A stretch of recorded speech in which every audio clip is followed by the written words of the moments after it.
नमस्कार दोस्तों, हिंदी कहानी 2.0 चैनल में आपका स्वागत है। तो आज हम कहानियों की अगली कड़ी में मुंशी प्रेमचंद जी द्वारा लिखित कहानी नशा को सुनते हैं।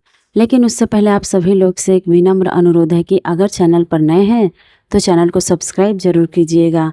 कहानी अच्छी लगे तो लाइक शेयर कमेंट जरूर कीजिएगा। तो चलिए शुरू करते हैं कहानी नशा।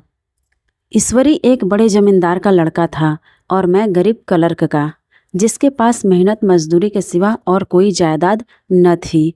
हम दोनों में परस्पर बहसें होती रहती थी। मैं जमींदारी की बुराई करता, उन्हें हिंसक पशु और खून चूसने वाली जोंक और वृक्षों की चोटी पर फूलने वाला बंझा कहता। वह जमींदारों का पक्ष लेता, पर स्वभावतः उसका पहलू कुछ कमज़ोर होता था, क्योंकि उसके पास जमींदारों के अनुकूल कोई दलील न थी। वह कहता कि सभी मनुष्य बराबर नहीं होते, छोटे बड़े हमेशा होते रहेंगे। लचर दलील थी। किसी मानुषी या नैतिक नियम से इस व्यवस्था का औचित्य सिद्ध करना कठिन था। मैं इस वाद विवाद की गर्मी में अक्सर तेज हो जाता और लगने वाली बात कह जाता, लेकिन ईश्वरी हार कर भी मुस्कुराता रहता था। मैंने उसे कभी गर्म होते नहीं देखा। शायद इसका कारण यह था कि वह अपने पक्ष की कमजोरी समझता था। नौकरों से वह सीधे मुंह बात नहीं करता था।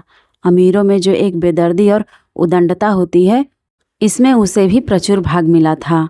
नौकर से बिस्तर लगाने में जरा भी देर की, दूध ज़रूरत से ज़्यादा गर्म या ठंडा हुआ, साइकिल अच्छी तरह साफ़ नहीं हुई तो वह आपे से बाहर हो जाता।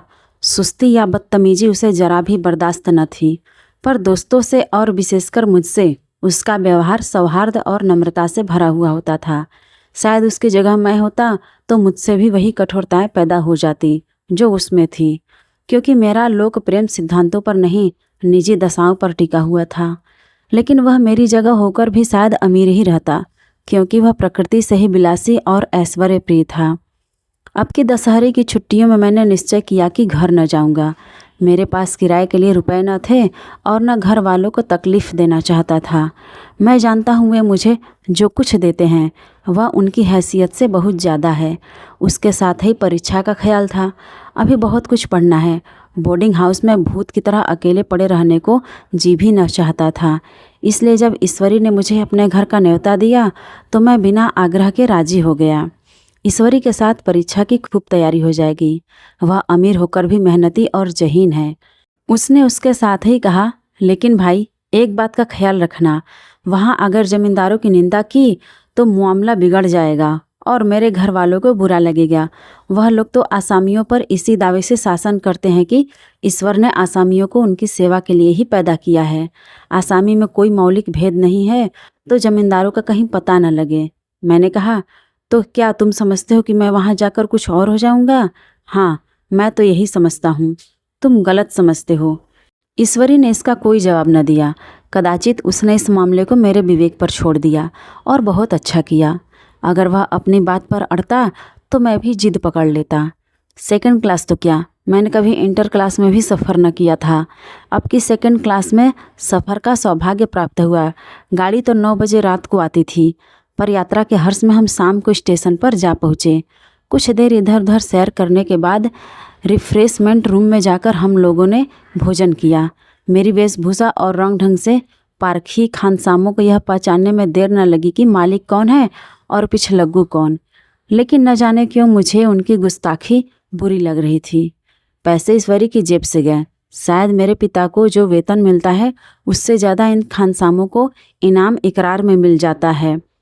एक अठन्नी तो चलते समय ईश्वरी ने ही दी, फिर भी मैं उन सभी से उसी तत्परता और विनय की अपेक्षा करता था जिससे वे ईश्वरी की सेवा कर रहे थे। क्यों ईश्वरी के हुक्म पर सबके सब दौड़ते हैं, लेकिन मैं कोई चीज़ मांगता हूँ तो उतना उत्साह नहीं दिखाते। मुझे भोजन में कुछ स्वाद न मिला। यह भेद मेरे ध्यान को संपूर्ण रूप से अपनी ओर खींचे हुए था। गाड़ी आई, हम दोनों सवार हुए। खानसामों ने ईश्वरी को सलाम किया, मेरी ओर देखा भी नहीं। ईश्वरी ने कहा, कितने तमीज़दार हैं ये सब।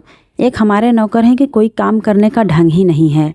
मैंने खट्टे मन से कहा, इसी तरह अगर तुम अपने नौकरों को भी 8 आने रोज़ इनाम में दिया करो तो शायद इनसे ज़्यादा तमीज़दार हो जाएं। तो तुम क्या समझते हो, यह सब केवल इनाम की लालच से इतना अदब करते हैं? जी नहीं, कदापि नहीं। तमीज़ और अदब तो इनके रक्त में मिल गया है। गाड़ी चली। डाक थी। प्रयाग से चली तो प्रतापगढ़ जाकर रुकी।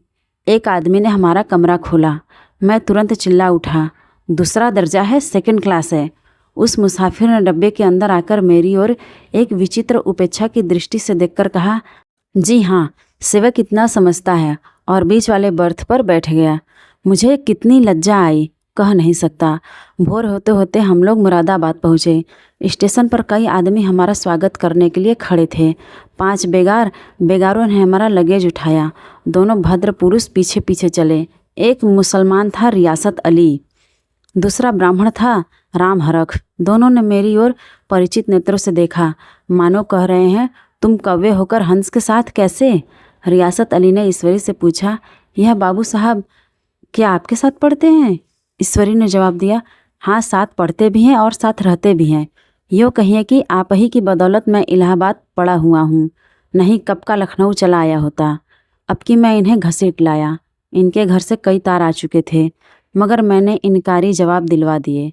आखिरी तार तो अर्जेंट था, जिसकी फीस 4 आने प्रति शब्द है, पर यहाँ से उनका भी जवाब इनकारी ही था।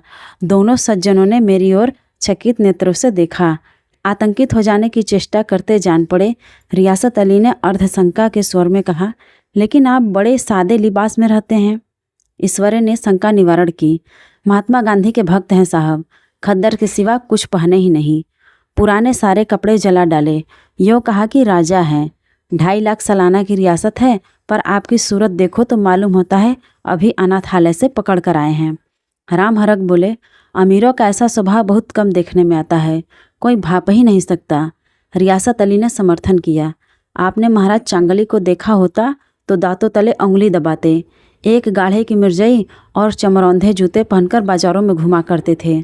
सुनते हैं एक बार बेगार में पकड़े गए थे और उन्हीं ने 10 लाख से कॉलेज खोल दिया। मैं मन में कटा जा रहा था, पर न जाने क्या बात थी कि यह सफ़ेद झूठ उस वक्त मुझे हास्यास्पद न जान पड़ा। उसके प्रत्येक वाक्य के साथ मानो मैं उस कल्पित वैभव के समीपतर आता जाता था। मैं सहसवार नहीं हूँ। हाँ, लड़कपन में कई बार लद्दू घोड़ों पर सवार हुआ हूँ। यहाँ देखा तो 2 कलां रास घोड़े हमारे लिए तैयार खड़े थे। मेरी तो जान ही निकल गई। सवार हुआ तो, पर बोटियाँ काँप रही थी। मैंने चेहरे पर सिकन न पड़ने दिया। घोड़े को ईश्वरी के पीछे डाल दिया। खैरियत यह हुई कि ईश्वरी ने घोड़ों को तेज न किया, वरना शायद मैं हाथ पांव तोड़वाकर लौटता। संभव है ईश्वरी ने समझ लिया हो कि यह कितने पानी में है। ईश्वरी का घर क्या था? किला था। इमामबाड़े का सा फाटक, द्वार पर पहरेदार टहलता हुआ, नौकरों का कोई हिसाब नहीं, एक हाथी बंधा हुआ। ईश्वरी ने अपने पिता, चाचा, ताऊ आदि सबसे मेरा परिचय कराया, और उसी अतिशयोक्ति के साथ ऐसी हवा बांधी कि कुछ न पूछिए। नौकर चाकर ही नहीं, घर के लोग भी मेरा सम्मान करने लगे। देहात के जमींदार लाखों का मुनाफा, मगर पुलिस कांस्टेबल को अफसर समझने वाले। कई महाशय तो मुझे हुजूर हुजूर कहने लगे। जब जरा एकांत हुआ तो मैंने ईश्वरी से पूछा, तुम बड़े शैतान हो यार, मेरी मिट्टी क्यों पलीद कर रहे हो? ईश्वरी ने दृढ़ मुस्कान के साथ कहा, इन गधों के सामने यही चाल जरूरी थी, वरना सीधे मुंह बोलते भी नहीं। जरा देर के बाद नाई हमारे पांव दबाने आया। कुंवर लोग स्टेशन से आए हैं, थक गए होंगे। ईश्वरी ने मेरी ओर इशारा करके कहा, पहले कुंवर साहब के पांव दबा। मैं चारपाई पर लेटा हुआ था। मेरे जीवन में शायद ही ऐसा कभी हुआ हो कि किसी ने मेरे पांव दबाए हों। मैं इसे अमीरों के चोचले, रईसों का गधापन और बड़े आदमियों की मुटर मर्दी और न जाने क्या क्या कहकर ईश्वरी का परिहास करता। आज मैं तो पोतड़ों का रईस बनने का स्वांग भर रहा हूँ। इतने में 10 बज गए। पुरानी सभ्यता के लोग थे। नई रोशनी अभी केवल पहाड़ की चोटी तक पहुँच पाई थी। अंदर से भोजन का बुलावा आया। हम स्नान करने चले। मैं हमेशा अपनी धोती खुद छाँट लिया करता हूँ, मगर यहाँ मैंने ईश्वरी की ही भांति अपनी धोती भी छोड़ दी। अपने हाथों अपनी धोती छाँटते शर्म आ रही थी। अंदर भोजन करने चले। हॉस्टल में जूते पहने हम मेज पर जा डटते थे। यहाँ पाँव धोना आवश्यक था। कहार पानी लिए खड़ा था। ईश्वरी ने पाँव बढ़ा दिए। कहार ने उसके पाँव धोए, मैंने भी पाँव बढ़ा दिए। कहार ने मेरे पाँव भी धोए। मेरा वह विचार न जाने कहाँ चला गया था। सोचा था वहाँ देहात में एकाग्र होकर खूब पढ़ेंगे, पर यहाँ सारा दिन सैर सपाटे में कट जाता था।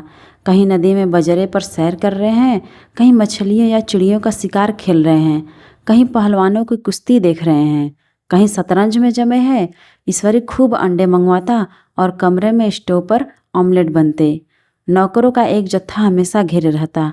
अपने हाथ पांव हिलाने की कोई ज़रूरत नहीं, केवल जबान हिला देना काफ़ी है। नहाने बैठो तो आदमी नहलाने को हाजिर, लेटे तो आदमी पंखा झलने को खड़े। महात्मा गांधी का कुंवर चेला मशहूर था। भीतर से बाहर तक मेरी धाक थी। नाश्ते में जरा भी देर न होने पाए, कहीं कुंवर साहब नाराज न हो जाए, बिछावन ठीक समय पर लग जाए। कुंवर साहब के सोने का समय आ गया। मैं ईश्वरी से भी ज़्यादा नाजुक दिमाग बन गया था या बनने पर मजबूर किया गया था। ईश्वरी अपने हाथ से बिस्तर बिछा ले, लेकिन कुंवर मेहमान अपने हाथों से कैसे अपना बिछावन बिछा सकते हैं? उनकी महानता में बट्टा लग जाएगा। एक दिन सचमुच यही बात हो गई। ईश्वरी घर में था। शायद अपनी माता से कुछ बातचीत करने में देर हो गई। यहाँ 10 बज गए। मेरी आंखें नींद से झपक रही थीं, मगर बिस्तर कैसे लगाऊं? कुंवर जो ठहरा। कोई 11:30 बजे मोहरा आया। बड़ा मुंह लगा नौकर था। घर के धंधों में मेरा बिस्तर लगाने की उसे सुधि ही नहीं रही। अब जो याद आई तो भागा हुआ आया। मैंने ऐसी डांट बताई कि उसने भी याद किया होगा। ईश्वरी मेरी डांट सुनकर बाहर निकल आया और बोला, तुमने अच्छा किया। यह सब हरामखोर इसी व्यवहार के योग्य हैं। इसी तरह ईश्वरी एक दिन एक जगह दावत में गया हुआ था। शाम हो गई, मगर लैंप मेज पर रखा हुआ था। दिया सलाई भी थी, लेकिन ईश्वरी खुद कभी लैंप नहीं जलाता था। फिर कुंवर साहब कैसे जलाए? मैं झंझला रहा था। समाचार पत्र आया रखा हुआ था। जी उधर लगा हुआ था, पर लैंप नदारद। दैवयोग से उसी वक्त मुंशी रियासत अली आ निकले। मैं उन्हीं पर उबल पड़ा। ऐसी फटकार बताई कि बेचारा उल्लू हो गया। तुम लोगों को इतनी फिक्र भी है कि नहीं कि लैंप जला दो? मालूम नहीं ऐसे कमज़ोर आदमियों को यहाँ कैसे गुजर होता है। मेरे यहाँ घंटे भर निर्वाह न हो। रियासत अली ने कांपते हुए हाथों से लैंप जला दिया। वहाँ एक ठाकुर अक्सर आया करता था। कुछ मनचला आदमी था, महात्मा गांधी का परम भक्त। मुझे महात्मा जी का चेला समझकर मेरा बड़ा लिहाज करता था, पर मुझसे कुछ पूछते संकोच करता था। एक दिन मुझे अकेला देखकर आया और हाथ बांधकर बोला, सरकार तो गांधी बाबा के चेले हैं ना? लोग कहते हैं कि यह सुराज हो जाएगा तो जमींदार न रहेंगे। मैंने शान जमाई। जमींदारों के रहने की ज़रूरत ही क्या है? यह लोग गरीबों का खून चूसने के सिवा और क्या करते हैं? ठाकुर ने पूछा, तो क्यों सरकार, सब जमींदार की ज़मीन छीन ली जाएगी? मैंने कहा, बहुत से लोग तो खुशी से दे देंगे। जो लोग खुशी से न देंगे उनकी ज़मीन छीननी ही पड़ेगी। हम लोग तो तैयार बैठे हुए हैं। ज्यों ही स्वराज्य हुआ अपने इलाके आसामियों के नाम हिबा कर देंगे। मैं कुर्सी पर पाँव लटकाए बैठा था। ठाकुर मेरे पाँव दबाने लगा, फिर बोला, आजकल ज़मींदार लोग बड़ा जुल्म करते हैं सरकार। हमें भी हुजूर अपने इलाके में थोड़ी सी ज़मीन दे दें तो चलकर वहीं आपकी सेवा में रहें। मैंने कहा, अभी तो मेरा कोई अख्तियार नहीं है भाई, लेकिन ज्यों ही अख्तियार मिला मैं सबसे पहले तुम्हें बुलाऊंगा। तुम्हें मोटर ड्राइवरी सिखाकर अपना ड्राइवर बना लूँगा। सुना उस दिन ठाकुर ने खूब भंग पी और अपनी स्त्री को खूब पीटा और गांव महाजन से लड़ने पर तैयार हो गया। छुट्टी इस तरह तमाम हुई और हम फिर प्रयाग चले। गांव के बहुत से लोग हम लोगों को पहुंचाने आए। ठाकुर तो हमारे साथ स्टेशन तक आया। मैंने भी अपना पार्ट खूब सफाई से खेला और अपनी कुबेरोचित विनय और देवत्व की मुहर हर एक के हृदय पर लगा दी। जी तो चाहता था हर एक नौकर को अच्छा इनाम दूं, लेकिन वह सामर्थ्य कहाँ थी। वापसी टिकट था ही, केवल गाड़ी में बैठना था। पर गाड़ी आई तो ठसाठस भरी हुई। दुर्गा पूजा की छुट्टियां भोगकर सभी लौट रहे थे। सेकंड क्लास में तिल रखने की जगह नहीं। इंटरव्यू क्लास की हालत उससे भी बदतर। यह आखिरी गाड़ी थी, किसी तरह रुक न सकते थे। बड़ी मुश्किल से तीसरे दर्जे में जगह मिली।